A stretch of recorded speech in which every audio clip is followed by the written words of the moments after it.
It happened on a Tuesday, the kind of ordinary afternoon that should have been forgettable. Instead, it became the day I realized I would always be the daughter they didn't quite want. The weight of what wasn't said.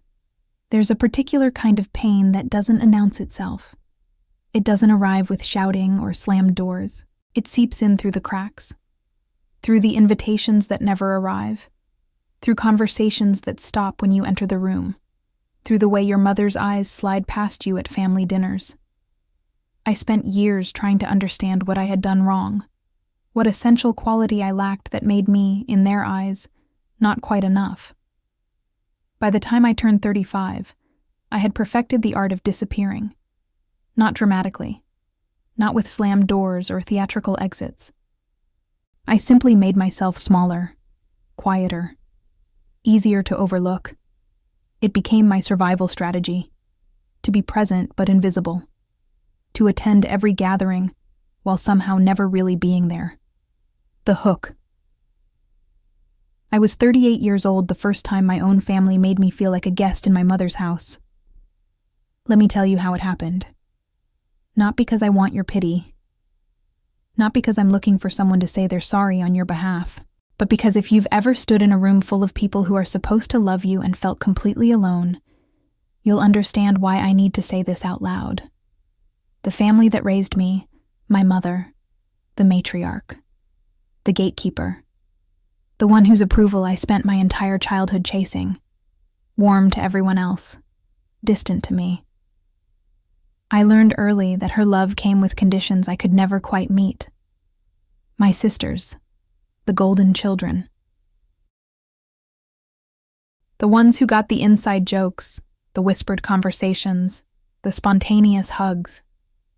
They were the family I watched from the outside, always wondering what secret language they spoke that I wasn't fluent in. My father avoided conflict like it was poison, preferred peace at any cost, even if that cost was my dignity. His silence became its own kind of violence, one I learned to interpret with painful precision. We gathered every Sunday for dinner, the same routine for 20 years.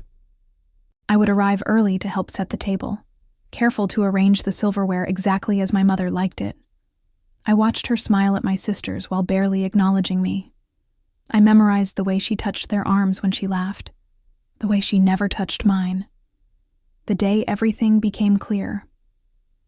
5:30 p.m. I arrived at my mother's house carrying the dessert I'd spent all afternoon making. My sisters were already there, wine glasses in hand, laughing about something I didn't catch. 6:00 p.m. My mother gathered everyone around the table except me. They were planning a trip, a family vacation to the beach house that had been in our family for generations, the one place I had happy childhood memories of. 6:15 p.m. My sisters asked who else was going. My mother listed names, cousins, aunts, even our distant relatives from São Paulo. She didn't mention me, not once, as if I wasn't standing right there, holding a lemon tart that was now suddenly the heaviest thing I'd ever carried. 6:20 p.m. When dinner was over, my mother turned to me and said, "You don't mind staying behind, do you? Someone should be here to check on the house." She said it like it was a favor I was doing her, like I had somehow volunteered for this punishment. That's when I understood. I wasn't being excluded because of circumstances or timing or anything practical. I was being excluded because I was always meant to be excluded. This wasn't an accident. This was the pattern of my entire life, made visible in a single crystallizing moment. The moments that built up to this. The ignored messages. My birthday. Christmas. Mother's Day.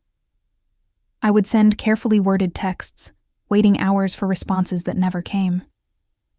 My sister's messages were always answered immediately. The family photos. Every album was filled with images of my sisters. Me? I was either absent or cropped out, as if my presence was an afterthought even in memory. The silent phone calls. When I called, the line would ring and ring. When I finally reached someone, they'd say, "Oh, I didn't see your call." but I knew they'd seen it. I knew they'd chosen not to answer. The empty chair family events where my place at the table was conspicuously absent, not because there wasn't room, but because no one had thought to save me a seat. Again.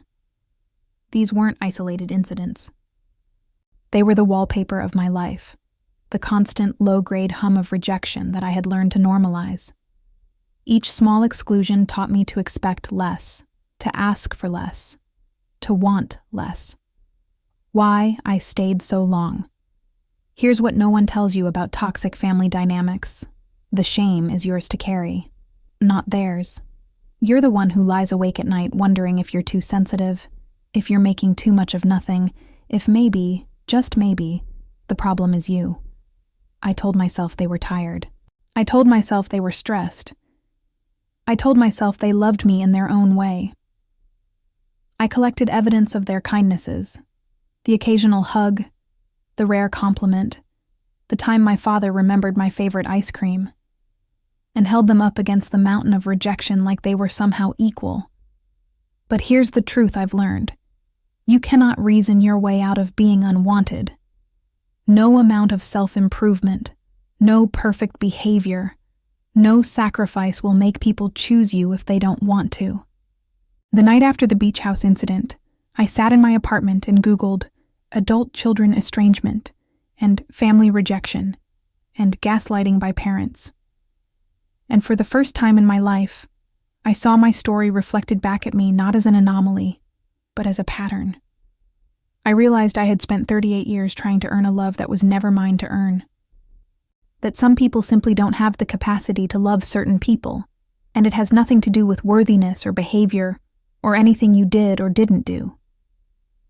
The decision step 1. I stopped apologizing for my feelings, for my boundaries, for taking up space.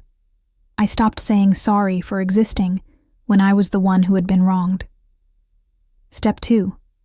I started telling the truth to myself first, then to my therapist, then to the few friends who had watched this unfold and never once blamed me.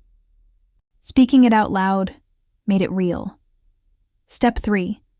I set limits. I didn't burn bridges dramatically. I simply stopped showing up. I stopped initiating contact. I stopped waiting by the phone. I gave myself permission to grieve what I never actually had. This isn't a story about revenge.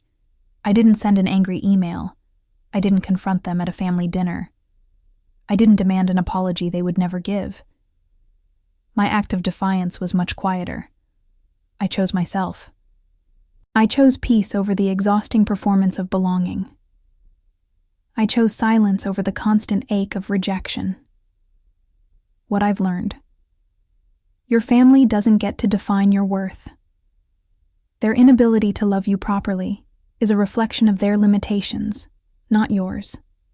You are not broken because they cannot see you. You are not damaged because they refuse to acknowledge your humanity. Grief can be for what never existed. You can mourn the mother you never had, the sisters who never saw you as equal, the belonging that was always conditional. This grief is valid, even if no one else understands it. Peace is more valuable than validation. I will likely never hear my mother say she's sorry. I will never get the explanation I deserve. And that's okay. I don't need her permission to live a peaceful life. I don't need her acknowledgement to know I matter. If you're sitting there right now, recognizing your own story and mine, I need you to hear this. You are not crazy. You are not too sensitive. You are not imagining this. The pain you feel is real. The rejection is real. And your decision to protect yourself, however that looks for you, is valid. My invitation to you, if this story resonated with you, if you recognized even a single moment of your own life in what I've shared, please consider following this channel. We create content for adults navigating the complex, often painful terrain of family relationships. The ones that are supposed to be our safe harbor, but sometimes become our greatest source of pain. There are so many of us who carry this invisible weight. who sit at family dinners and wonder why we feel so alone in a room full of people, who have learned to make ourselves small to avoid further rejection, who grieve the families they never had. These videos are for you, for the woman who just realized she spent her entire life trying to earn love that was never hers to earn, for the person who needs permission to set boundaries, for anyone who needs to hear that choosing yourself isn't selfish, it's survival. If this story spoke to you, please like this video. Not to boost an algorithm, but as a quiet acknowledgement that you're not alone, that your pain matters, that your story deserves to be told. I don't have all the answers. I'm still figuring this out every single day. But I know this. I am worth more than the family that refuses to see me. And so are you.